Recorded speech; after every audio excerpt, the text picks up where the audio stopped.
Is Britain about to dramatically change? I wonder what that means for the rest of us.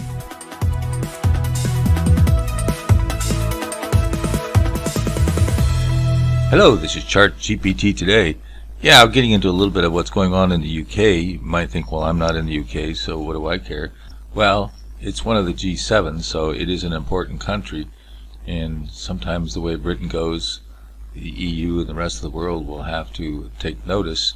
And some of the things that they're doing there might spill over into the US side, as it may be, in the geopolitics as well as economics. In any case, there's going to be an election sometime between now and the 28th of January 2025 by their own rules. The Conservatives have been in power, the Tories that is, for over 13 years.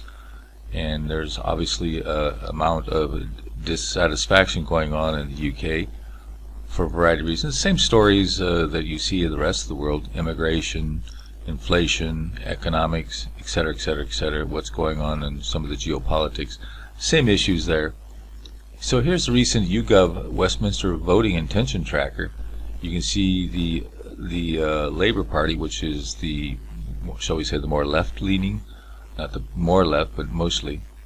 And you can see that they've been hanging high and staying higher, and Conservatives have been just sinking, and just continues to sink.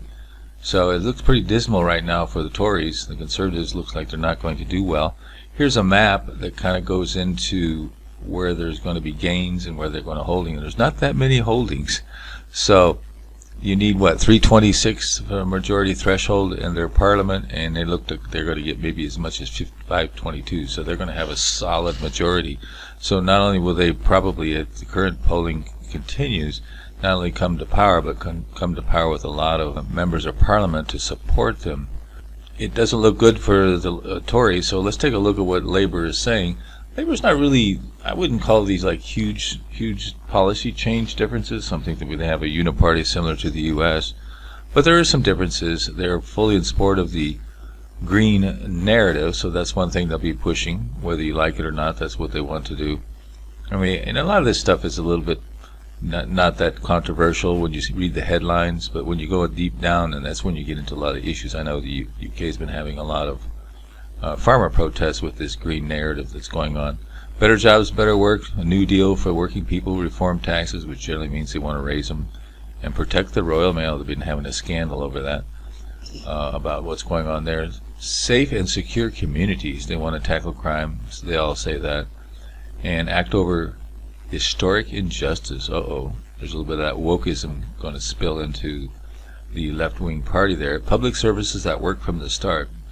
Okay, they want to insource a lot of the public services that have been outsourced over the Tory period.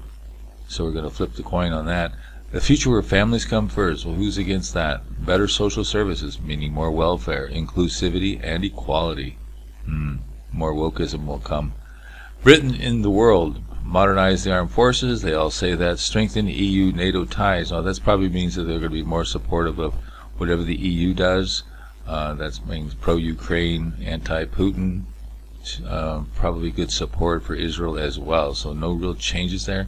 And a strong humane asylum policy, which means they'll probably continue to encourage the immigration already happened there, and probably put it and go stronger with it. So there you go. That's what it looks like in terms of what could come. Of course, this is pretty high level. There's a post link. In the post link, you can check out the references of the Labour Party's manifesto if you want to read it. But it's still not been formed totally. We asked the AI what happens when the party stays in power for 13 years and what are the risks and challenges it might face. And obviously, the one is the voter fatigue, and it continues on from there. And we asked, take our online poll, we asked, will the Conservatives or the Tories lose in the next UK general election? Confirming what the polls are already saying. Looks like that might happen, but we'll see, you never know.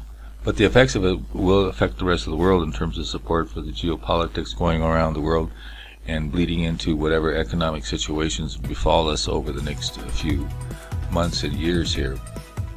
In the meantime, don't forget to subscribe.